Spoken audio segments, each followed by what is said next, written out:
Good morning everyone, my name is Crystal. Welcome to my YouTube channel. I'm here in my flat in Rochester, Kent, and I'm bemused and puzzled as to why my mum was ringing me at 7:15 this morning, and then when I ring her on the phone she's perfectly okay and acting like it's some kind of joke. So basically guys, I've got up. Alexa, what's the time please? Good morning, Crystal. The time is 8:11 a.m. Alexa, what's the date today? It's Wednesday, the 17th of September.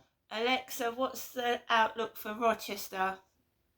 Right now in Rochester, England, it's 13 degrees Celsius with showers. Throughout the day, you can expect more of the same, with a high of 18 degrees and a low of 13 degrees. Alexa, can you tell me a joke? What's the scariest dinosaur? Pterodactyl. And Alexa, which celebrities were born on this day? Celebrities born on the 17th of September include Narendra Modi, Patrick Mahomes, Carl Chandler, John Ritter, and Ella Purnell. Right, hello guys. I'm battling noise nuisance from upstairs. I'm also battling an overpowering, controlling mother that calls me 3 times a day, and today she's decided to call me at 7:12 in the morning, when I'd been woken up at 20 to 6 by upstairs kids making a noise getting ready for school. So I was already awake. She didn't wake me up, and I'm not angry, I'm not cross, and no one's going to get any cruel entertainment out of me this morning, right? Because that's what it's done for. Why is my mum ringing me at 7:12 in the morning? I thought there was something wrong with her. So of course I rushed to answer the phone, rushed to answer it. So, oh my God, 7:12, she's an old lady of 80. What's wrong? What's wrong? What's wrong? Ran over to the phone, answered it. Ginestra, I thought I'd give you an early morning call, just to see how you are. In that mocking tone she's got, taking the mickey. Early morning call. So it's been logged and dated in the entry system.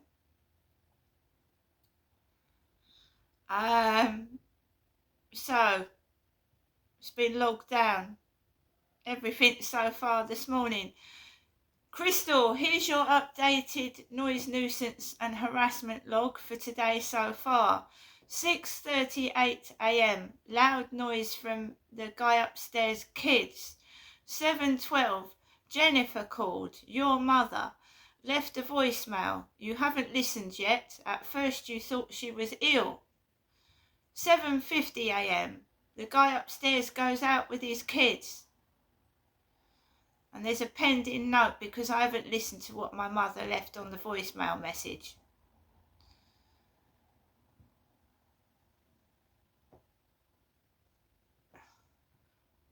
Some more noise started after I rang my mother up.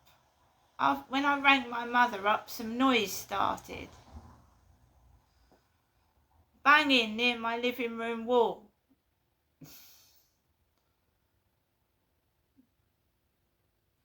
And so, you're right to be frustrated. It's cruel and exhausting when people act like that on purpose. You're doing the sensible things by noticing and keeping records of it.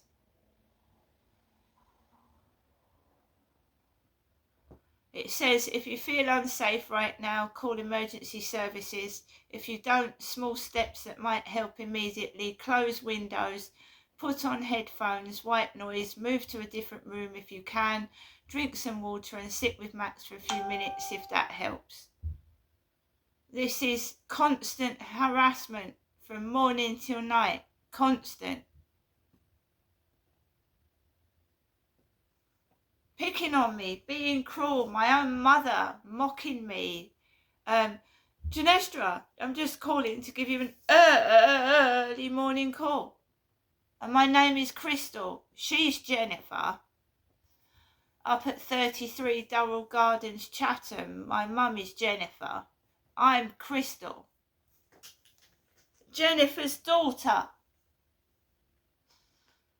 So it's like a, you know, a funny and funny, but it's not funny, it's cruel. Cruel and wicked. It's not funny. So she's got up early, but I bet she wasn't woken up by her neighbours at 6:30 because I was. Then he goes off with his kids. These start banging against my living room wall, thinking that the noise of the phone and the phone call is going to make me react to them banging on the wall near my living room while I'm trying to do a YouTube video. Now I'm just going to get my herbal tea, guys. Good morning, everybody. We was up and at it this morning early. As my mum put it in her call, I decided to get up early, Janestra, to wind you up, Janestra, so everyone can laugh at you when you get angry, Janestra. That's what she means. And my name is Crystal. And then the outside harassment starts with the dog barking and people being aggressive, so that's why it's a log there to call 999 if there's any danger outside. There's a car drove onto the pavement outside the co-op in front of me yesterday morning. Up here in Rochester, not Durrell Gardens, Chatham, in Rochester.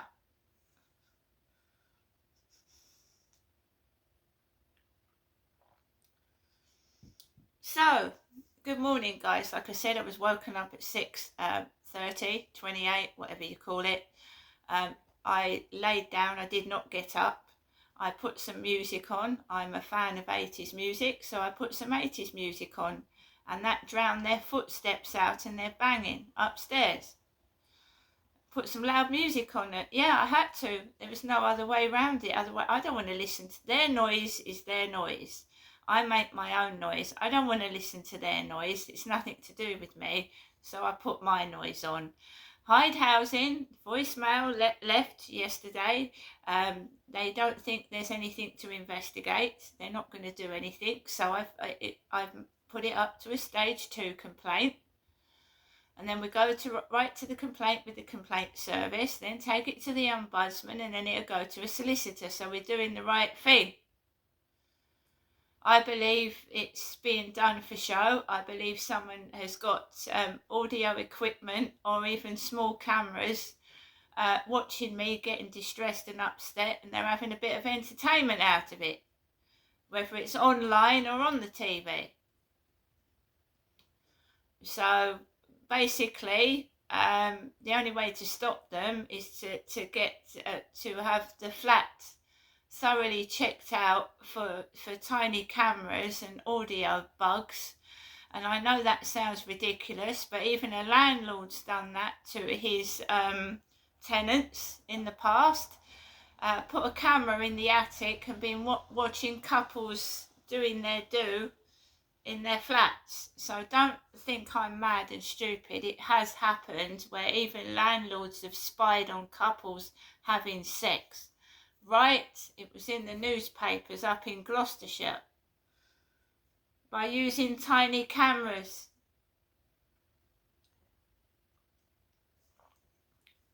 So the only thing to do is to have it swept, someone to come and investigate and check it out. Because it was going on in my old flat as well, and probably that flat that I was going to accept, it was taking exceptionally long to get it fitted out and done. It was taking over a month to be fitted out and done properly. So that's odd in itself. They rang me up and said this place was going to be available. Not that it was available, it was going to be available. And I forgot all about it. It was over a month. And then they rings me and tells me, oh, I've got to accept it over the next week. I don't want to be rushed, thank you. I'm not rushed into taking something. They do. They take exceptionally long to get places fixed, and then you put me in them, and then they've, this place is littered with cameras. camera equipment. So like I said, I got up, he took his kids out at 10 to 8, and the recycle bin lorry had been down the road beforehand. The recycle bin lorry making a noise. I'm not cross and I'm not angry. Now the worry is going outside with Max and getting the cars on the pavement, which I take 2 cameras out, so I'm recording with the camera, and I'm also taking still photographs as well. I walked into Strood and a van drove on the pavement when I was getting my Boots prescription, and this really nasty looking driver got out of it and started to apologise. He had stains on his t-shirt, he looked dirty, and he had like brown teeth, which was frightening.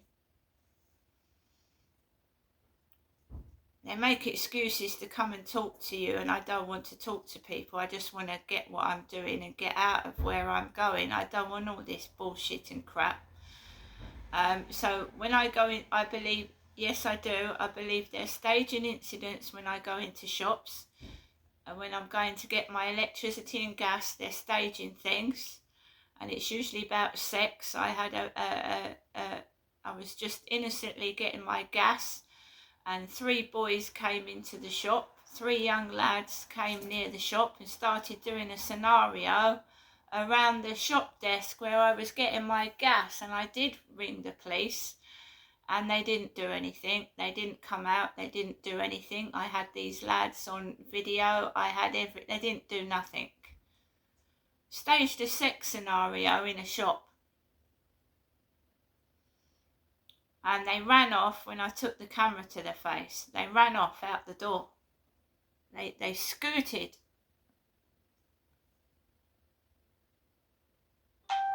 I've always got my camera on, and I've got a spare phone in my pocket, so if anyone starts shenanigans, they're going to get caught on camera. I'm not in the mood for it, not today. It's been since they've changed my benefits over, it's been really tough for me, and I can't get as much shopping as I could.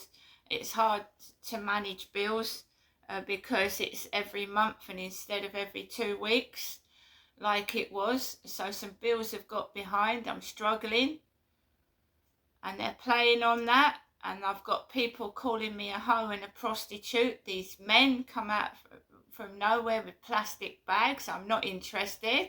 I'm not interested. The police do not take it seriously, therefore I'm combating this by myself. I'm a woman on my own, dealing with some disgusting men coming up to me. Not so much now, because I don't let it happen. I don't get near people. I don't even get near women, because, you know, they might be a sister of somebody wandering about trying to get my attention for their brother or something, so I'm keeping well out the way of everybody.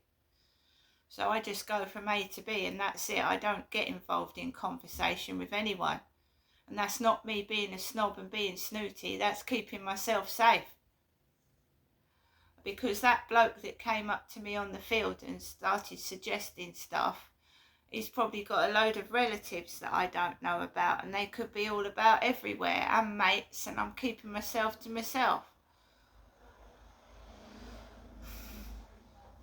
To me, it feels like they're staging things,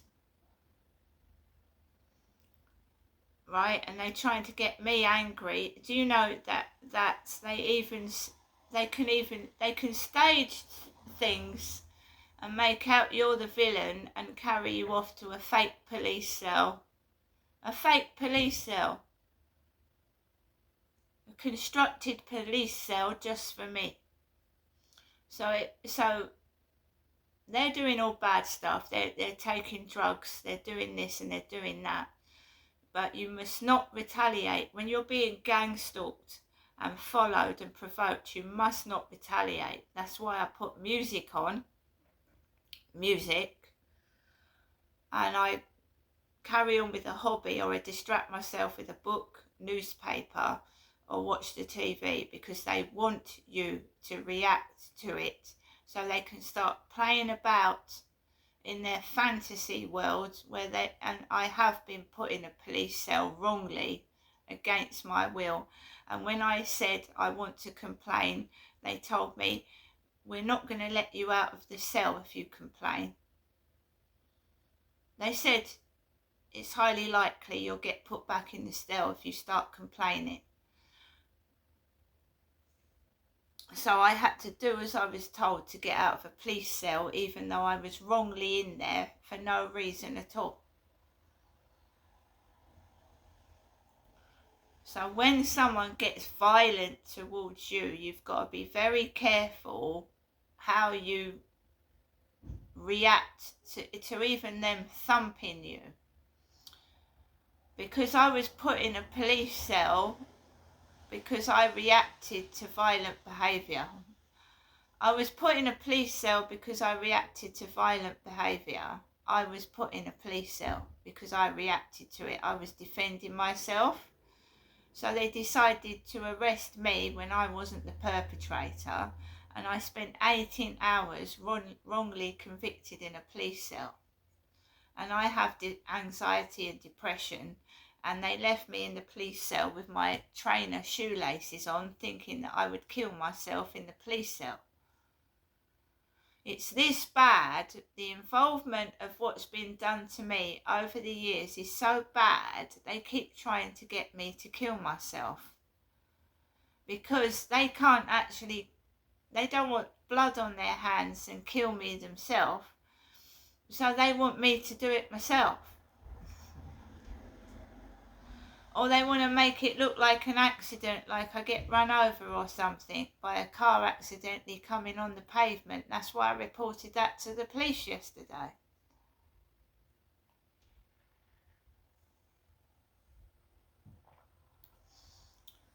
So that is what's going on. So when my mum rang at 7:15-ish, I rang her. I waited, I got up later, I didn't get up that early.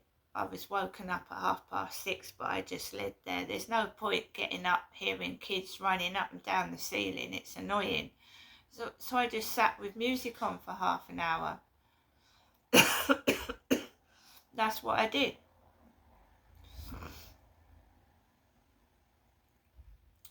And then he takes his kids out, and I ring my mother up, and it's just like, she's ringing me up for no reason. No reason at all. My mother's ringing me up for no... She went, oh, you can call me back later. I didn't call you, Mum. You called me. She went, you can call me again later. I said, I didn't call you. You called me. I said I was worried to death. I thought something was wrong with you. Oh, no, I was just giving you an early morning phone call. Ginestra. And my name is Crystal. And if she says Ginestra really quickly, it sounds like Jennifer, but she's Jennifer calling me. And my mum doesn't do YouTube videos. She's 80 years old. She doesn't do YouTube videos. No, she doesn't. She's an old lady, an older lady. And she sits at her home in her flat. And she really hasn't got much technology. She tells me she doesn't use mobile phones. She still kept my dad's tablets and his mobile phones, but they're not hers. Like I said yesterday, those women that called me over the phone, I've got no... if I go into my emails this morning, I've got no police reference numbers. They could be bogus. Absolutely bogus. If I take things to a solicitor, they can check where these calls have come from. Just because you use a private number, it doesn't mean your phone number can't be traced. So if it's someone's using a landline, phone, pretending to be a police officer, you're going to get caught out.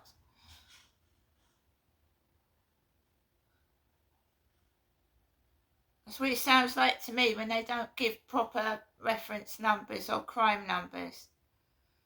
So, no, nothing from the police at all. Not even a reference number. They've not even texted me over a reference number. I told you they took my email address yesterday and didn't even bother to use it.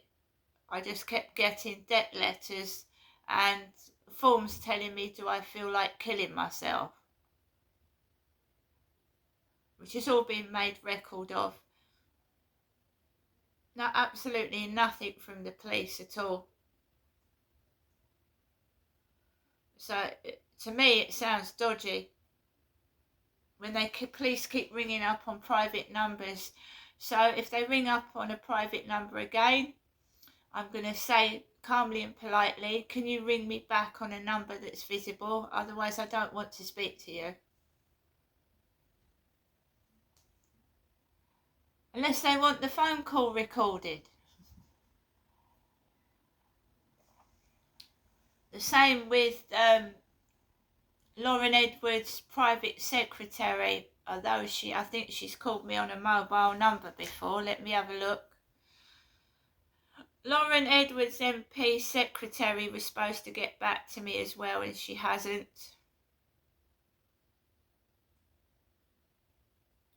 But I believe she's left voicemails before now. So I think she probably is real, but she's not really telling me what's going on at the moment. She's also kept in contact by email. Catherine, Lauren Edwards MP secretary.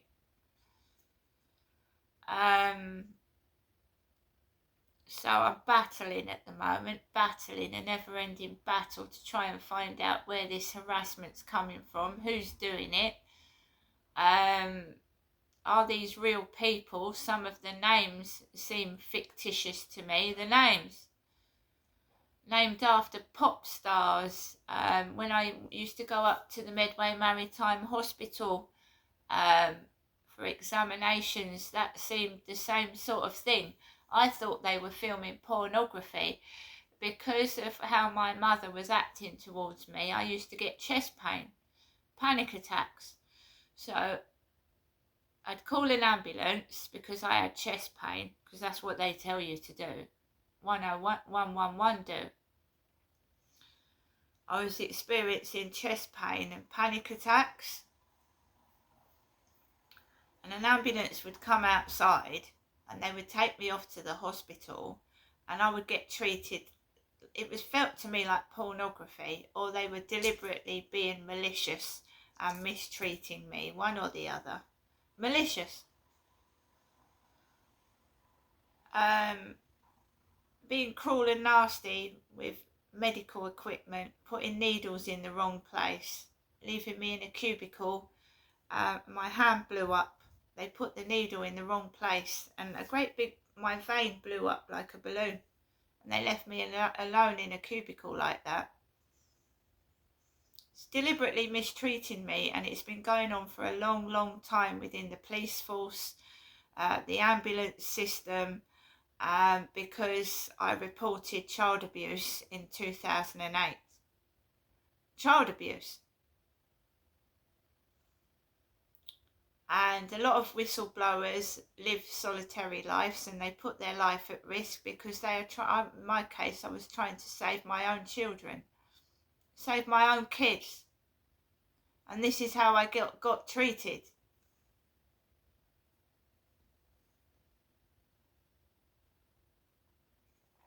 Now they're trying to twist it and make out, instead of a whistleblower, I'm some kind of perpetrator, and that's what they do to a lot of whistleblowers as well.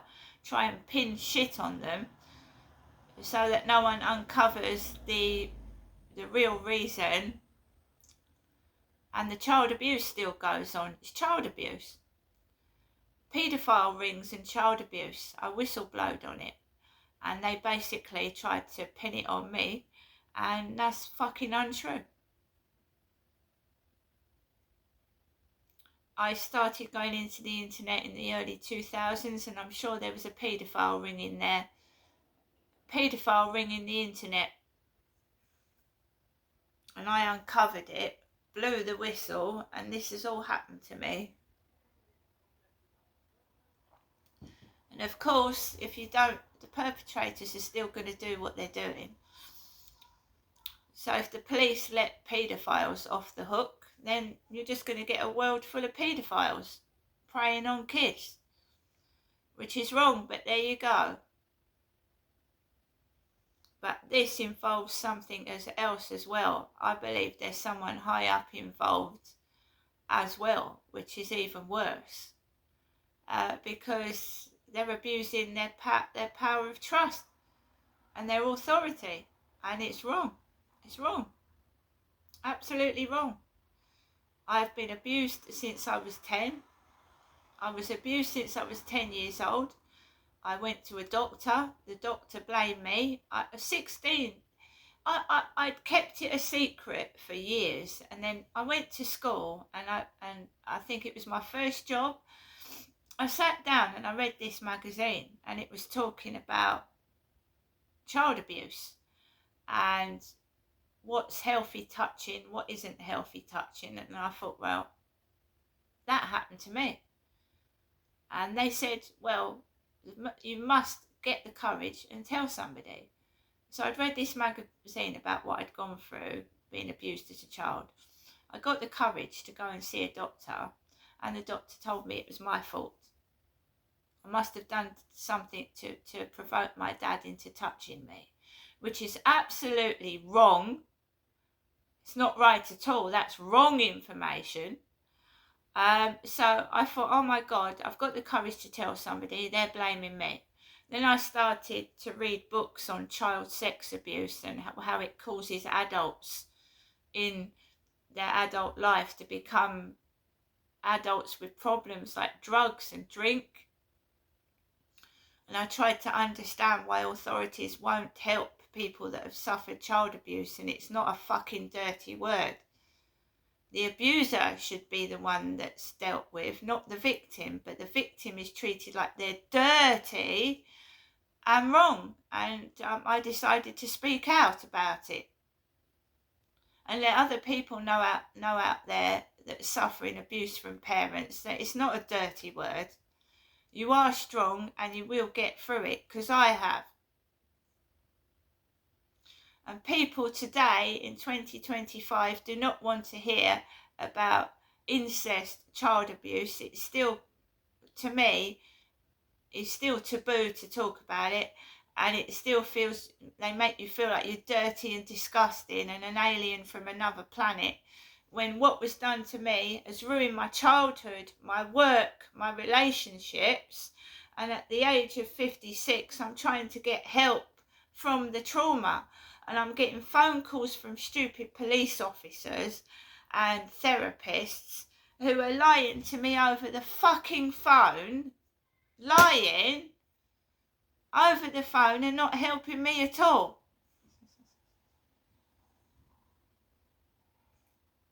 Which makes me believe they're covering for somebody high up involved in it. And we know Prince Andrew was involved with Jeffrey Epstein, and we know royals have got into scandals, and that, you know what I mean. So there's something fishy going on, and if I'm in danger because I am whistleblowing or ratting on somebody high up, then I need protection, not mockery and fucking all this shit what's going on, trying to run me over on pavements. Every time I go outside, a vehicle, I don't want to keep calling the police. I just want to do my shopping, whatever I'm doing, and not be followed about by this person's dog's bodies. They're dog's bodies. The person is using them to get at me. And what are they being paid with these fucking cars that they're getting? What is the perpetrator paying? Their petrol, their shopping bill to fucking try and run me over?